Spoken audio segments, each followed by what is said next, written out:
Kelompok 2 ingin mempresentasikan tentang Undang-Undang Republik Indonesia Nomor 17 Tahun 2023 Pasal 60 tentang kesehatan.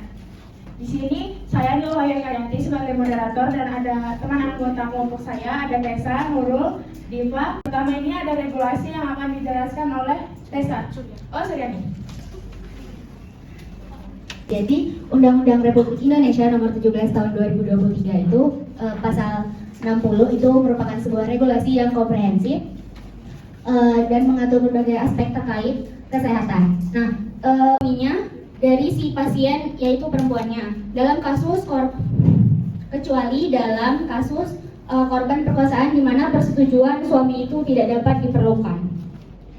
Regulasi melindungi kesehatan dan hak-hak perempuan khususnya dalam kasus kehamilan yang mengancam nyawa atau kehamilan akibat perkosaan. Mungkin saja yang dapat saya sampaikan, saya serahkan. Indonesia Nomor 17 Tahun 2023 Pasal 60. Tentang kesehatan ini mewakili bahwa adanya beberapa arti terkait pasal tersebut seperti peraturan pelonggaran. Pasal ini memberikan ruang luas terkait penting sangat dibutuhkan dalam proses pengambilan keputusan dan pelaksanaan aborsi. Tenaga kesehatan harus memberikan informasi yang jelas bagi ibu hamil yang akan melakukan aborsi. Dan yang terakhir ada perdebatan publik.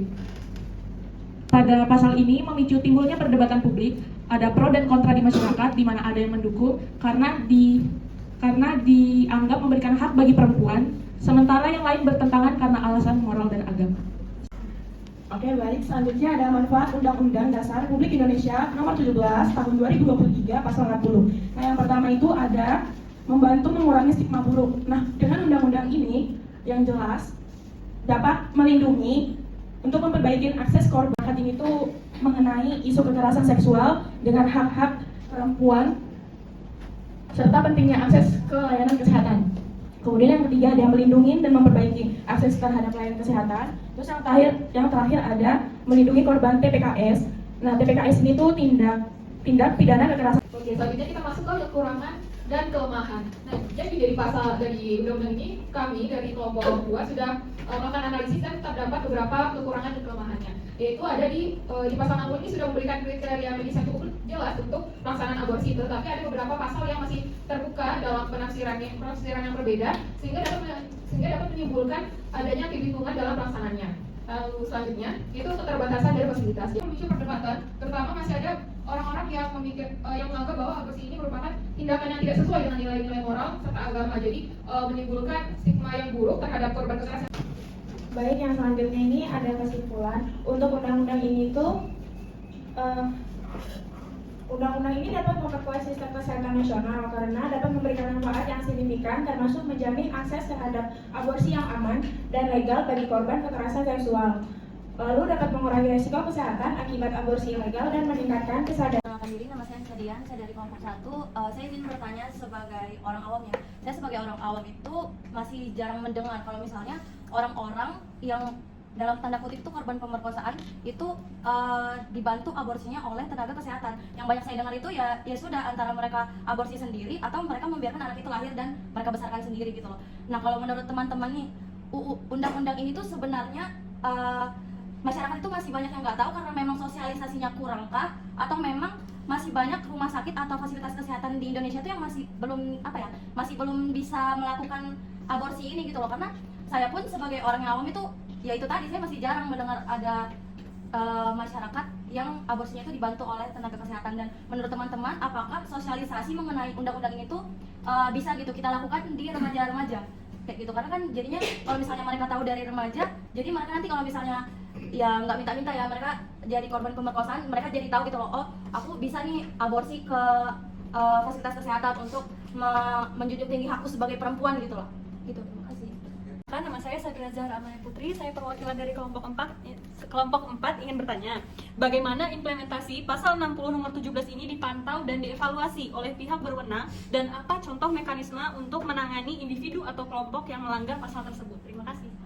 Kalian jawab pertanyaan Nisa karena dia saling berkorelasi. Pertama-tama si Nisa mengatakan bahwasanya dia belum ngerti, belum dapat informasi tentang itu lebih tepatnya. Tapi si bagaimana caranya supaya bisa hal ini atau undang-undang ini, peraturan ini bisa diketahui sama orang-orang yang tingkat atau mendapatkan informasinya itu sangat rendah. Salah satunya tadi lagi mempromosikan, setelah itu mengedukasi kawan-kawan kita, terutama teman-teman kita yang ada di bagian perdesaan, tinggi terjadi kekerasan seksual.